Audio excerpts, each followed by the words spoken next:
जय हिंद, जय भारत दोस्तों। मैं गौरव वैष्णव एक बार फिर से आपका स्वागत करता हूं अनंत आईएएस कोचिंग के इस ऑफिशियल यूट्यूब चैनल पर। बच्चों, आप सभी को पता है कि हम वैदिक सभ्यता से संबंधित प्रश्न कर रहे थे और पहले 50 क्वेश्चन हमने पिछली कक्षा में किए थे और अब हम इस कक्षा में क्वेश्चन करने वाले हैं अगले 50। तो सबसे पहले बात करेंगे गोत्र शब्द का प्रयोग सर्वप्रथम कहाँ हुआ था। तो आप सभी को मैंने बताया था कि गोत्र शब्द का प्रयोग सबसे पहले ऋग्वेद में हुआ था। इसका उत्तर आप बी सही मानेंगे। गोत्र शब्द का सर्वप्रथम उल्लेख ऋग्वेद में हुआ था।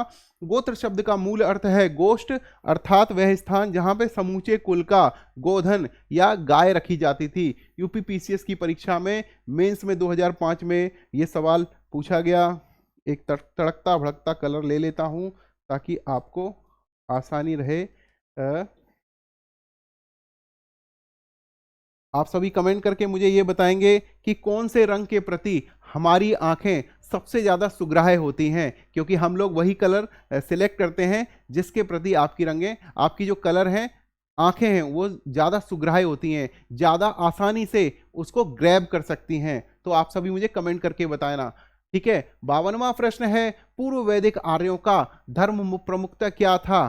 देखिए, भक्ति दे रखा है, मूर्ति पूजा और यज्ञ दे रखा है, प्रकृति पूजा और यज्ञ दे रखा है, प्रकृति पूजा और भक्ति दे रखी है। इसका उत्तर सी को मानना है, प्रकृति पूजा और यज्ञ। क्योंकि देखिए, मूर्ति पूजा और यज्ञ, प्रकृति पूजा और यज्ञ, प्रकृति पूजा और भक्ति, ये बहुत ही कंफ्यूजिंग ऑप्शन है और किसमें पूछा गया है, आईएएस की परीक्षा में पूछा गया है। इसीलिए वो बहुत ज्यादा कंफ्यूजिंग डिटेल्स दे रखी है, ऑप्शंस दे रखे हैं।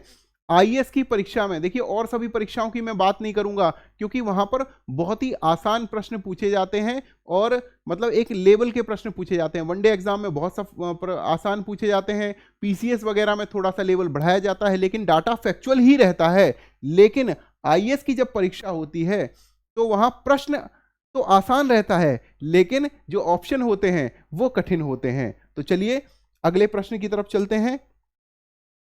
ऋग्वैदिक काल में जनता निम्न से मुख्यतः किस में विश्वास करती थी। तो एकेश्वरवाद में, मूर्ति पूजा में, देवी पूजा में, बलि एवं कर्मकांड में। देखिए, एकेश्वरवाद इसका उत्तर नहीं है, मूर्ति पूजा भी इसका उत्तर नहीं है, क्योंकि मूर्ति पूजा का आपको जब भी जिक्र मिलेगा बौद्ध धर्म लगाना है, देवी पूजा भी नहीं है, आपको बलि एवं कर्मकांड पर लगाना है ऑप्शन। ये भी पीसीएस परीक्षा 1993 में पूछा गया। ऋग्वैदिक काल में लोग प्रकृति की शक्तियों, वैदिक देवता एवं देवियों की प्रार्थना, यज्ञ जिसमें बलि और कर्मकांड निहित थे, में विश्वास करते थे।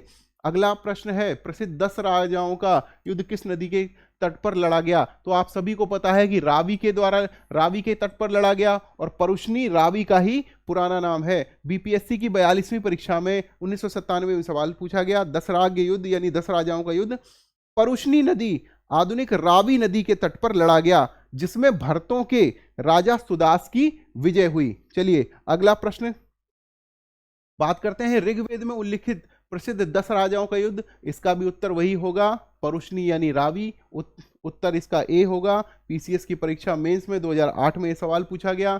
उसके बाद निम्न में से किस नदी को ऋग्वेद में मातेत्मा, देवीत्मा व नदीत्मा कहा गया है। इसका उत्तर होगा सरस्वती। ऑप्शन बी इसका उत्तर लगाइए। ऋग्वेद में सरस्वती को मातेत्मा, देवीत्मा एवं नदीत्मा कहा गया है, अर्थात सबसे अच्छी माँ, सबसे अच्छी देवी अथवा सबसे अच्छी नदी। तो सरस्वती इसका उत्तर सही है। पीसीएस की परीक्षा 2008 में ये सवाल पूछा गया। उस जनजाति का नाम बताइए जो ऋग्वैदिक आर्यों के पंचजन में शामिल नहीं थी। आपने यदु भी सुना है, तुर्वस भी सुना है, पुरु भी सुना है, लेकिन किकट नहीं सुना है।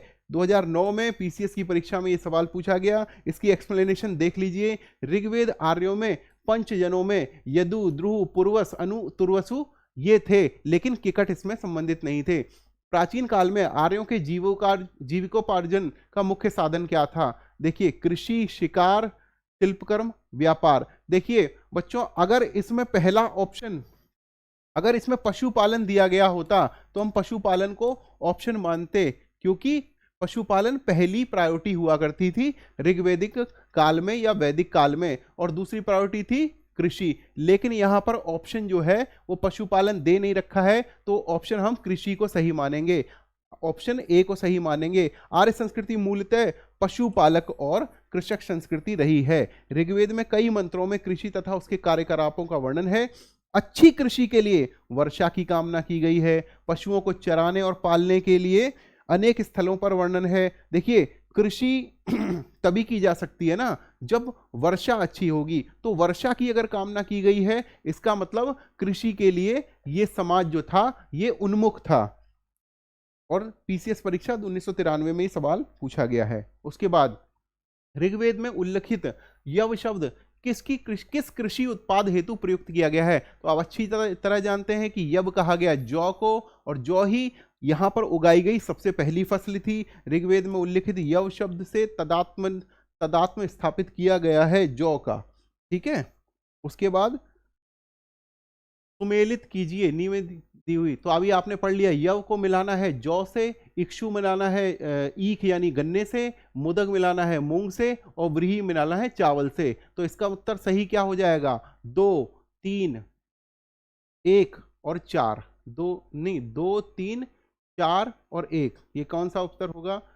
2, 3, 4 और 1, इसका ऑप्शन डी सही होगा। यहां पर मिला के दिखाएगा व्रीहि चावल, मुदग मूंग, यव जौ, इक्षु गन्ना। ठीक है, ऋग्वेद में पणि शब्द किस वर्ग के नागरिक थे? आपको अच्छी प्रकार से पता है कि पणि व्यापारियों के लिए प्रयोग किया गया है। एमपीपीसीएस की परीक्षा 2019 में ये सवाल पूछा गया। आप सभी को व्यापार वाणिज्य प्रधानतः पणि लोग करते थे। ऋग्वेद में पणि शब्द का उल्लेख कई स्थानों पर हुआ है।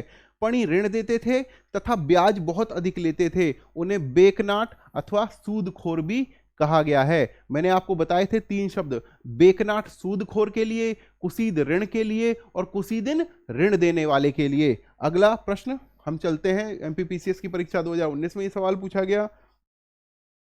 वैदिक युग में प्रचलित लोकप्रिय शासन प्रणाली क्या थी?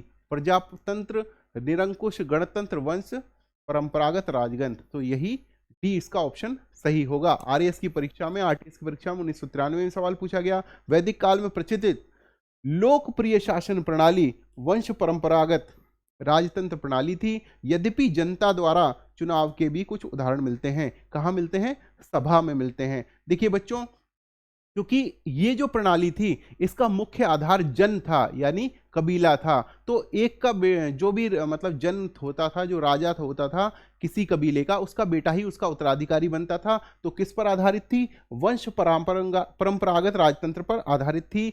1993 में सवाल पूछा गया। उसके बाद बात करते हैं वैदिक युगीन सभा गांव के व्यावसायिक लोगों की संस्था थी, राज दरबार संस्था थी, मंत्री परिषद थी। ऑप्शन सी को आप सही लगा लीजिए, क्योंकि ये एक मंत्री परिषद की तरह कार्य करती थी। आरएएस परीक्षा 1994 में सवाल पूछा गया। वैदिक काल में सभा और समिति नामक 2 संस्थाएं राजा की निरंकुशता पर नियंत्रण रखती थी। संभवतः राजा कुलीन या वृद्ध मनुष्यों की संस्था थी, जिसमें उच्च कुल के से उत्पन्न व्यक्ति ही भाग ले सकते थे। ये सभी आपको मैंने बताया था कि सभा में संभ्रांत वर्ग के लोग, कुलीन वर्ग के लोग, वृद्ध लोग या श्रेष्ठ जन ही रहते थे। और जो समिति थी वो जनसाधारण की सभा थी। और समिति में क्या था? महिलाएं भाग नहीं ले सकती थी। सभा में क्या था? महिलाएं भाग ले सकती थी। तो ये अंतर है सभा और समिति में। और विदत क्या थी? विदत तीसरी सभा थी जो कि सबसे पुरानी थी। और विदत में क्या होता था? विदत में लूटी गई वस्तुओं, दूसरे जन या दूसरे कबीले से लूटी गई वस्तुओं का एक मतलब बांटी जाती थी। किस वेद में सभा और समिति को प्रजापति की 2 पुत्रियां कहा गया है? इसका ऑप्शन हम डी लगाएंगे, अथर्ववेद लगाएंगे। ऑप्शन यूपीपीसीएस परीक्षा 2009 में पूछा गया। अथर्ववेद में सभा और समिति को प्रजापति की 2 पुत्रियां कहा गया है। ये सवाल जब हम क्लास कर रहे थे इससे संबंधित, तब भी मैंने आपको बताया था कि अथर्ववेद में सभा और समिति को इसकी प्रजापति की 2 पुत्रियां कहा गया है। मैंने आपको सही से बताया था कि सबसे पहले जो ऋग्वैदिक काल था उसमें इंद्र, अग्नि, मित्र, वरुण, नासत्य इनका प्रभाव था। लेकिन जैसे ही उत्तर वैदिक काल आया इनका प्रभाव खत्म हो गया। किसका प्रभाव बढ़ गया? प्रजापति का प्रभाव बढ़ गया। तो प्रजापति को मुख्य देवता माना जाने लग गया। और अथर्ववेद में प्रजापति की ही 2 पुत्रियां किसे बताया गया है? सभा और समिति को। ऋग्वेद जन सभा जो न्यायिक कार्यों से संबंधित थी, ऋग्वेद जन सभा जो न्यायिक कार्यों से संबंधित थी, इसका उत्तर भी बच्चों सभा ही होना चाहिए, क्योंकि ये संभ्रांत वर्गों की सभा थी और मंत्रिपरिषद के रूप में कार्य करती थी। उत्तर इसका ए ही सही होगा। सभा, समिति एवं विदत ऋग्वैदिक कालीन जनतांत्रिक संस्थाएं थीं। इन संस्थाओं में सभा न्यायिक कार्यों से संबंधित थी। ऋग्वेद में सभा का 8 बार उल्लेख हुआ है। सभा का 8 बार उल्लेख हुआ है और समिति का 9 बार उल्लेख हुआ है ऋग्वेद में। ये मैंने आपको बताया था। पीसीएस की परीक्षा, झारखंड पीसीएस की परीक्षा 2016 में ये सवाल पूछा गया। वैदिक कालीन प्रशासन में भागदू कौन अधिकारी था? समाचार पहुंचाने वाला, राजस्व कर जमा करने वाला, जुआ विभाग का। तो राजस्व इसका उत्तर सही मानेंगे। जंगलों का प्रधान नहीं होता था, राजस्व जमा करने वाला ही भागदू कहलाता था। वैदिक कालीन प्रशासन में भागदू, कहीं पे आपको भागदुध भी मिलेगा। प्रजा राजस्व कर जमा करने वाला अधिकारी यानी अर्थ मंत्री होता था, ये फाइनेंस मिनिस्टर होता था। जबकि अक्षबाप धूत अधिकारी एवं आय व्यय गणनाध्यक्ष होता था। उसके बाद आर्यवेद जीवन का विज्ञान उल्लेख सर्वप्रथम मिलता है अथर्ववेद में मिलता है। डी ऑप्शन इसका सही मानिए। अथर्ववेद में सामान्य मनुष्य के विचारों तथा अंधविश्वासों का विवरण मिलता है। इसमें वेद विषयों तथा यथा रोग निवारण, समन्वय, राजभक्ति, विवाह, प्रणय गीतों आदि के विवरण सुरक्षित हैं। अगले प्रश्न की ओर चलेंगे हम। आयुर्वेद अर्थात जीवन का विज्ञान उल्लेख होता है कहाँ पर? ये ऑप्शन डी ही उसका उत्तर है। ये क्वेश्चन रिपीट हो गया हमसे। ऋग्वैदिक काल में धर्म था, बहुदेववादी धर्म था, इसका ऑप्शन सही मान लीजिए। ऋग्वेद में हमें प्रथम दृष्टवा बहुदेव या पॉलीथीज्म के दर्शन होते हैं। देखिए बेटा, ये थीज्म जो है ना, ये भगवान शब्द को दिखाता है। पॉली का मतलब बहुदेववाद होता है। मोनोथीज्म बोला जाए तो एक बोला जाएगा। ए लग जाए यानी बिना थीज्म के, यानी बिना भगवान को माने एथीज्म हो जाएगा, नास्तिक दर्शन। इसी प्रकार थीज्म जो है वो भगवान से संबंधित है। आगे पॉली, मोनो, ए जो भी लगा होता है उसके हिसाब से डिसाइड करते हैं कि इसका क्या अर्थ होगा। आर्य विभिन्न देवताओं के अस्तित्व में विश्वास रखते थे। मुख्यतः वैदिक देवताओं के 3 वर्ग थे। दुहिस्थान आकाश के देवता, अंतरिक्ष के देवता तथा पृथ्वी के देवता। इन देवताओं की स्तुति करते समय वैदिक ऋषि जब जिस देवता की स्तुति करते थे उसे ही प्रमुख या सर्वश्रेष्ठ देवता कहते थे। इसे एक के बाद भी कहा जाता है। इसके अलावा ऋग्वेद में एकम सतः विप्र बहुधा वदंती कहा गया है। इसका अर्थ क्या हुआ कि एकेश्वरवाद का ही समर्थन करता है। ऋग्वेद में आर्यों के प्रधान देवता प्राकृतिक शक्तियों के प्रतिनिधि थे जिनका मानवीकरण किया गया है। सर्वाधिक ऋग्वेद सूक्त समर्पित हैं। किसको समर्पित हैं? इंद्र को समर्पित हैं। मैंने आप सभी को बताया था कि इंद्र सबसे महत्वपूर्ण देवता था, ठीक है। उसके बाद अग्नि महत्वपूर्ण देवता था, ठीक है। इसको 200 सूक्त समर्पित हैं, ठीक है। इसको 250 सूक्त समर्पित हैं। इस प्रकार से याद कर लेना है। तीसरा जो देवता था वो वरुण था। इसका भी एक बार हम देख लेंगे 176 है या 141 है। लेकिन सबसे महत्वपूर्ण देवता इंद्र होते थे, दूसरे महत्वपूर्ण देवता अग्नि थे। तो इसका ऑप्शन बी सही रहेगा। पीसीएस की परीक्षा में 2002 में ये सवाल पूछा गया। ऋग्वेद में इंद्र का वर्णन सर्वाधिक प्रतापी देवता के रूप में किया गया है। 250 सूक्त समर्पित हैं। यह ऋग्वेदिक काल में सर्वाधिक लोकप्रिय देवता थे। इंद्र को आर्यों का युद्ध नेता तथा वर्षा का देवता माना जाता है। अग्नि को 200 सूक्त समर्पित हैं। इसे काल में दूसरे सर्वाधिक देवता थे। निम्नलिखित में से किसे ऋग्वेद में युद्ध देवता समझा जाता है? तो युद्ध देवता का एक सीधा सीधा मतलब था इंद्र से। इंद्र को ही युद्ध देवता, वर्षा का देवता और झंझावात का देवता समझा जाता था। पीसीएस परीक्षा 2011 में यह सवाल पूछा गया। ऋग्वेद में सर्वाधिक मंत्र संबंधित हैं। देखिए बच्चों, यहां पर इंद्र ऑप्शन नहीं दिया गया है, इसलिए हमें अग्नि को ऑप्शन सही मान लेना है, क्योंकि अग्नि पर 200 सूक्त समर्पित हैं और अग्नि को 250 सूत्र समर्पित हैं। लेकिन यहां पर इंद्र ऑप्शन में नहीं है, तो इंद्र को सही मानते अगर वो इंद्र में ऑप्शन दिया होता तो। लेकिन अग्नि ऑप्शन में है तो उसे सेकंड नंबर पे होने की वजह से इसको सही मानेंगे। ऋग्वेद में सर्वाधिक मंत्र इंद्र को समर्पित हैं, किंतु वह इस प्रश्न में विकल्प नहीं है। दूसरे स्थान पर अग्नि को 200 सूक्त समर्पित हैं, अतः सही उत्तर विकल्प ए ही होना चाहिए। ऋग्वेद में सर्वाधिक मंत्र किस वैदिक देवता? दोबारा से क्वेश्चन आ गया बच्चों। इस टोटल पीडीएफ में 104 क्वेश्चन हैं, जिसमें से 4 रिपीट हैं, इसलिए हम सही क्वेश्चन इसको मानेंगे। वैदिक देवता इंद्र के विषय में निम्न कथनों पर विचार कीजिए। झंझावात के देवता थे, सही थे। पापियों के देवता थे, ऐसा कुछ नहीं लिखा है। नैतिक व्यवस्था के संरक्षक थे, कहीं नहीं लिखा है। वर्षा के देवता थे, बिल्कुल लिखा हुआ है। तो इसमें ऑप्शन 1 और 4 को सही मानना है। अगला प्रश्न है, निम्नलिखित में से पूर्व वैदिक आर्यों का सर्वाधिक लोकप्रिय देवता कौन था? आर्यवैदिक पूर्व का मानता है इंद्र था। इंद्र सबसे महत्वपूर्ण देवता थे। 250 सूक्त समर्पित हैं। 2008 में पीसीएस में सवाल पूछा गया। वैदिक देव मंडल में निम्न में से कौन से देवता युद्ध के देवता माने जाते हैं? इंद्र को समर्पित है। इंद्र को ही माने जाते थे। 2016 में ये सवाल पूछा गया उत्तराखंड पीसीएस परीक्षा में। 800 ईसी से 600 ईसा पूर्व का काल किस युग से जुड़ा हुआ है? तो ये सूत्र युग से जुड़ा हुआ है। ऑप्शन ब्राह्मण युग से जुड़ा हुआ है। इसको ब्राह्मण युग मानना है तो ब्राह्मण युग से 800 से 600 गलत हो गया ये। हम अगर 100 से 600 ईसा पूर्व के बाद में चलते तो हम इसको सूत्र युग मानते, क्योंकि मैंने आपको बताया था कि 1000 ईस्वी तक 1500 ईस्वी से लेके 1000 ईस्वी तक हमारा क्या है? ये हमारा ऋग्वैदिक काल था। ठीक है, और 1000 ईस्वी से लेकर 600 ईसा पूर्व तक हमारा कौन सा काल था? ये हमारा उत्तर वैदिक काल था। और सूत्र काल कब आया? 600 ईस्वी के बाद। तो हमें 800 से 600 की ईस्वी, तो मतलब सूत्र काल से पहले, तो ये ब्राह्मण युग था। ठीक है, 800 ईस्वी से लेकर 600 ईसा पूर्व का काल ब्राह्मण ग्रंथों के प्रणयन के युग से जुड़ा हुआ है। 7वीं या 6ठी शताब्दी में ईस्वी से लेकर 30वीं शताब्दी ईस्वी पूर्व तक सूत्र काल कहलाता है। देखिए यहाँ पर लिखा हुआ है 7वीं ईस्वी या छठी ईस्वी पूर्व से लेकर 30वीं शताब्दी तक। बहुत अच्छा यहाँ पर एक्सप्लेनेशन भी दिया हुआ है। गायत्री मंत्र किस पुस्तक में मिलता है? ये ऋग्वेद में मिलता है। ऋग्वेद के तीसरे मंडल में मिलता है। और ऋग्वेद का तीसरा मंडल किसके द्वारा लिखा गया? मैंने आपको ऑप्शन बताया था, ग्रवीव। तो तीसरा मंडल कहाँ मिलेगा?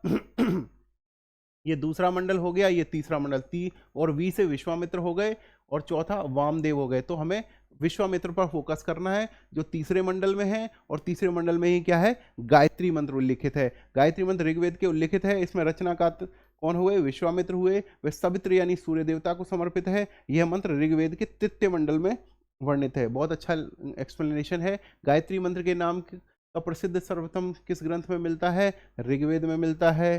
ठीक है, पीसीएस परीक्षा 2013 में फिर से ये सवाल पूछा गया। गायत्री मंत्र की रचना किसने की? विश्वामित्र ने की। उत्तराखंड पीसीएस में 2006 में पूछा गया।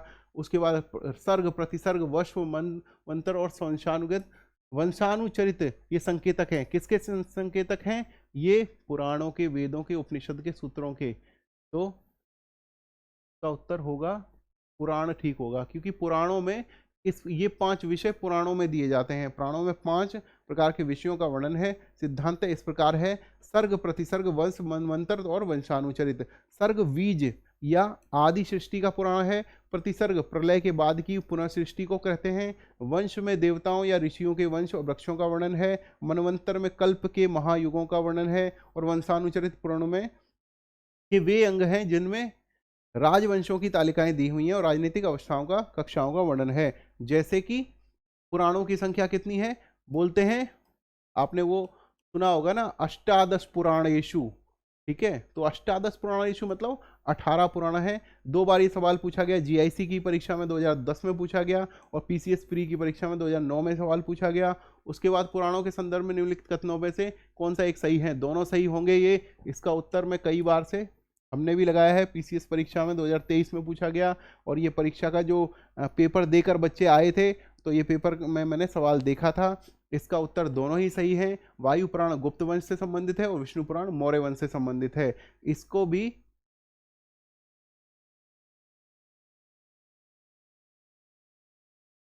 विष्णु पुराण मौर्य वंश की जानकारी देगा आपको और वायु पुराण गुप्त वंश की जानकारी देगा। ये 3 ही सवाल पूछे जाते हैं। एक तो मौर्य वंश के बारे में पूछा जाता है। मौर्य वंश किसके बारे में? विष्णु पुराण में। और वायु पुराण गुप्त वंश के बारे में। और एक तीसरा पुराण पूछा जाता है, उसके बारे में आपको बता दूं, आपको पूछा जाएगा कि दुर्गा सप्तशती के बारे में कहाँ पूछा जाता है, तो आपको मिलेगा मार्कंडेय पुराण।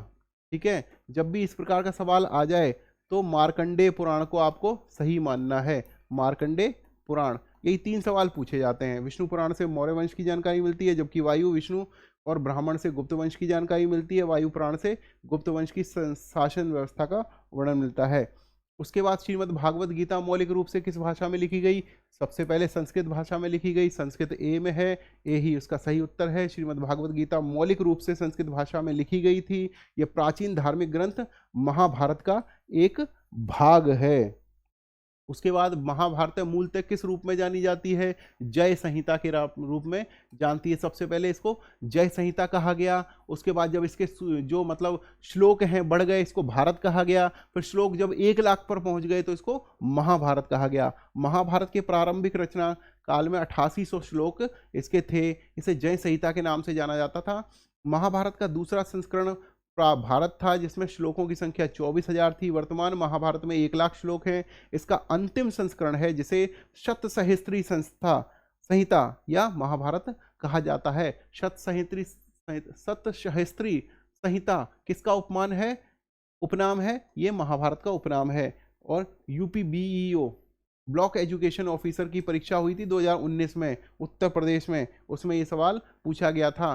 किस काल में अछूत की अवधारणा, एक मिनट, अछूत की अवधारणा स्पष्ट रूप से उद्यत हुई? इसका धर्मशास्त्र के समय में इसका उत्तर सही मानना जाएगा, क्योंकि ऋग्वैदिक काल में भी नहीं हुई थी। उत्तर वैदिक काल में भी पुरुष सूक्त में सबसे पहले वर्ण का वर्णन आया, शूद्र का वर्णन आया, लेकिन अछूत शब्द की अवधारणा बाद में हुई। धर्मशास्त्रों के समय में सूत्र काल में 4 वर्णों ब्राह्मण, क्षत्रिय, वैश्य, शूद्र एवं के अतिरिक्त समाज में अन्य अनेक जातियां थी तथा यथा जैसे अम्बष्ठ, उग्र, निषाद, मागध, वैदेहिक, रथकार आदि का आविर्भाव अनुलोम एवं प्रतिलोम विवाह से फलस्वरूप हो गया। पणिनि ने 2 प्रकार के शूद्रों का उल्लेख किया, निर्वासित और अनिर्वासित। इनमें पहले प्रकार के शूद्र ही अस्पृश्य माने जाते थे, जो कि निर्वासित थे। देखिए बच्चों, यदि उच्च वर्ग की स्त्री और निम्न वर्ग का पुरुष हो तो इसको प्रतिलोम विवाह कहा जाता था, इससे उल्टे को अनुलोम विवाह कहा जाता था।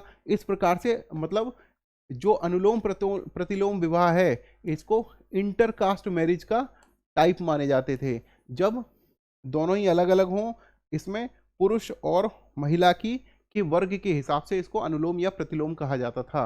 सत्यमेव जयते कहाँ से लिया गया है? मुंडक उपनिषद से लिया गया है। यदि इसको संधि के साथ लिखा जाएगा तो मुंडकोपनिषद लिखा जाएगा। बच्चों ध्यान रखिए कि कई बार जब परीक्षा पूछी जाती है तो आपको मुंडक उपनिषद लिखे होने की जगह मांडुक उपनिषद लिख दिएगा। मांडुक उपनिषद गलत है, या मांडुक्य उपनिषद भी गलत है। आपको कहाँ लेना है? मुंडक उपनिषद को सही मानना है। सत्यमेव जयते शब्द मुंडकोपनिषद से लिया गया है, जिसका अर्थ है सत्य की विजय होती है। यथा भारत, यह भारत के राज चिन्ह पर भी एक अंकित है। आपको पता है सत्यमेव जयते भारत के राज चिन्ह के रूप में भी लिखा गया है। सत्यमेव जयते शब्द कहाँ से लिया गया है? ये लिया गया है मुंडक उपनिषद से। 1991 में, 94 में, 2014 में लगातार पूछा जाने वाला ये सवाल है। भारतीय प्रतीक पर उत्कीर्ण सत्यमेव जयते कहाँ से लिया गया है? मुंडक उपनिषद से लिया गया है, या मुंडकोपनिषद से। तमसो मां ज्योतिर्गमय कथन है, कहाँ का?